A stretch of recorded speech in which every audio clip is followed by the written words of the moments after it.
అదే sir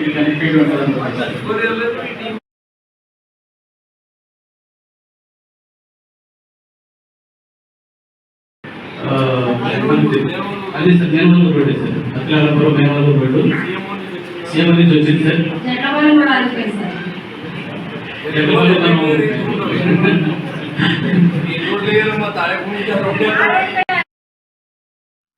AV9 TV వార్తలకు స్వాగతం. వార్తలు చదువుతున్నారు అనుకునేటి ప్రజల నుంచి వచ్చిన ఫిర్యాదులపై అధికారులు తక్షణమే స్పందించి సమస్యలను వేగంగా పరిష్కరించాలని తాడేపల్లిగూడెం ఎమ్మెల్యే బొలిశెట్టి శ్రీనివాస్ అన్నారు. తాడేపల్లిగూడెం నియోజకవర్గం పెంటపాడు మండల ప్రజా పరిషత్ సర్వసభ్య సమావేశం బుధవారం జరిగింది. ఈ సమావేశానికి మండల పరిషత్ అధ్యక్షురాలు కట్టుపోయిన వెంకటలక్ష్మి అధ్యక్షత వహించారు. ఈ కార్యక్రమానికి ముఖ్య అతిథిగా హాజరైన ఎమ్మెల్యే బొలిశెట్టి శ్రీనివాస్ మాట్లాడుతూ, మనం ఎలక్షన్ ముందు ఒక 2-3 నెలల ముందు ఒక రిపోర్ట్ ఇచ్చారు. దానికి ఇప్పటికి చూసుకుంటే దాదాపుగా 34,000 కదా మొత్తం మన షార్ట్ వచ్చినాయి. 34 సెన్సస్ 34,000 తగ్గింది. అది ఎందుకు తగ్గింది, ఏ గ్రామం నుంచి ఎక్కడికైనా వేరే చోట బతుకు తెరుగు కోసం వెళ్ళారా, లేకపోతే నిజంగా అప్పుడు దొంగోట్లేనో జాయిన్ చేశారనేది కూడా వెరిఫికేషన్ జరుగుతుంది. దయించి రాజకీయ నాయకులు అందరూ కూడా అన్ని పార్టీలకు సంబంధించిన నాయకులు ఇన్వాల్వ్ అయ్యి అధికారులతో కూర్చుని ఏ గ్రామంలో మనం ఉన్నారని మీకు ఫింగర్ టిప్స్ చెప్పొచ్చు. అదేవిధంగా టౌన్లో అయితే ఆ వార్డు సెక్రటరీలు, వార్డు సచివాలయ సిబ్బంది కూడా దీని మీద స్పెషల్ కాన్సన్ట్రేషన్ చేస్తూ ఉన్నారు. కానీ దయించి అందరూ కూడా కుటుంబ సభ్యులందరూ కూడా మీరు దీంట్లో పార్టిసిపేట్ చేసి మరి ఇలా అలాంటివి ఏమైనా ఉంటే సరిదిద్దవలసిందిగా మిమ్మల్ని కోరుతా ఉన్నా. మరి ఇవన్నీ కూడా మనం ఈ నెలాఖరు నుంచే అన్ని స్టార్ట్ అవుతున్నాయి. మరి 19వ తారీఖు అది 15వ తారీఖు నుంచి స్టార్ట్ అవుతుంది ఈ సర్వే ప్రోగ్రాము. అందరూ ఖచ్చితంగా ఇన్వాల్వ్ అవ్వండి. మీకు అర్థమైపోతే ఎంఆర్ఓని అడగండి. ఇది రూల్ ఏంటి, రెగ్యులేషన్స్ అన్ని కాపీలు మీ గ్రామాలకి సచివాలయాల్లో పెట్టిస్తాం. దాంట్లో ఉన్న అన్ని కూడా మీరు చదువుకుని అందరూ చదువుకున్న వాళ్ళందరూ కూడా దీంట్లో ఇన్వాల్వ్ అయ్యి, గ్రామం మంచి కోరుకున్న వాళ్ళందరూ కూడా దీంట్లో ఇన్వాల్వ్ అయ్యి ఈ కార్యక్రమాన్ని జయప్రదం చేయవలసిందిగా మీకు నేను కోరుతా ఉన్నాను. అంతేకాకుండా గౌరవ చంద్రబాబు నాయుడు గారి పెన్షన్ విషయంలో ఆల్రెడీ మరి ఏదైతే మాట అన్నారో దాన్ని 3,000 నుంచి 4,000 చేసి 2 సంవత్సరాల నుంచి ఇస్తాం జరుగుతూ ఉంది. కానీ ఇప్పుడు ఆల్రెడీ మనం కొత్త పెన్షన్స్ ఇవ్వాల్సిన అవసరం ఉంది. వచ్చి 2 సంవత్సరాలు అవుతుంది. వికలాంగులకు కానీ, వితంతువులకు కానీ, అదేవిధంగా 60 సంవత్సరాలు నిండిన వృద్ధులకు కానీ మరి ఇస్తానని మేము మాట ఇచ్చాం. గౌరవ ముఖ్యమంత్రి కట్టుబడే ఉన్నారు. ఆర్థిక లోటు వెంటాడుతూ ఉంది ఈ రాష్ట్రాన్ని. దాన్ని ఏదో రకంగా జయించి ఈ నెల చాలా వరకు పెన్షన్లు ఇచ్చే బాధ్యత ఈ ప్రభుత్వం తీసుకుంటుందని కూడా నేను తెలియజేస్తా ఉన్నా. ఇళ్ల స్థలాలు ఇస్తానని కూడా చెప్పడం జరిగింది. ఆ ఇళ్ల స్థలాలు కూడా ఇప్పుడు ఇవాళ కొని ఇవ్వాలనే ఆలోచన ఉన్నప్పుడు కూడా కేంద్ర ప్రభుత్వం సహకరించినప్పుడు కూడా ఒక అడుగు కూడా ముందుకు పడట్లేదు.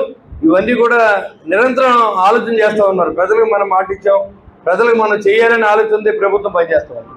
అంతేకాకుండా రైతుని గత 5 సంవత్సరాలు కూడా మరి 2 సంవత్సరాలు తప్పితే గత 5 సంవత్సరాలు కూడా రైతులు కానీ, పల్లెటూరులో ఉన్న ప్రెసిడెంట్ కానీ, ఎంపీటీసీని కానీ, జడ్పీటీసీ కానీ ఎక్కడా కూడా పట్టించుకోకుండా కేవలం సచివాలయాల మీద, అధికారుల మీద ఆధారపడి మొత్తం గ్రామాలన్నీ సర్వనాశనమైంది.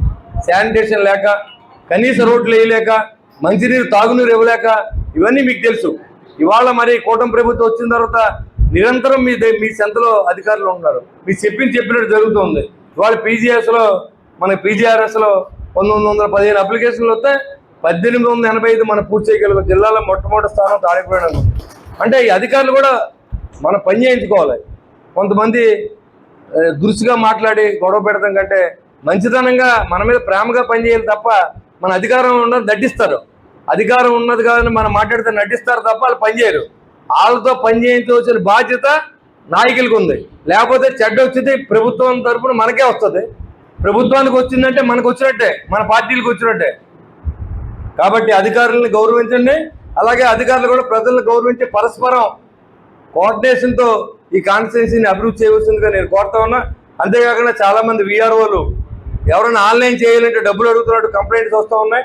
అలాంటి కంప్లైంట్స్ వస్తే మాత్రం ఇమీడియట్గా సస్పెండ్ చేయించే బాధ్యత నాదని చెప్పి చాలాసార్లు చెప్పాను. అయినా మానతలేదు. ఒక ఎకరం ఆన్లైన్ చేయాలంటే 22,000 అడిగారు. అది ఎంతవరకు ధర్మం? ఒక రైతుని ఇబ్బంది పెట్టే పరిస్థితి మీకు ఎందుకు వచ్చిందని అడుగుతా ఉన్నా. కాబట్టి మీరందరూ కూడా స్పెషల్ ఆఫీసర్ కూడా మీరు నిఘా పెట్టండి. ఎవరైనా అలాంటి అధికారులు ఉంటే మాత్రం కాన్స్టిట్యున్సీ దయించి వెళ్ళిపోండి. మీకు ఇచ్చే జీతాలు కానీ ప్రభుత్వం మనకి ఏదైతే ప్రజల డబ్బులే ఇస్తూ ఉంది, వాళ్ళ ప్రజల దగ్గర డబ్బు లేదు, ప్రభుత్వంలో డబ్బు లేదు, సరైన వ్యాపారాలు లేవు. అయినప్పుడు కూడా ఇబ్బంది పడుతూ ఉంది ప్రభుత్వం.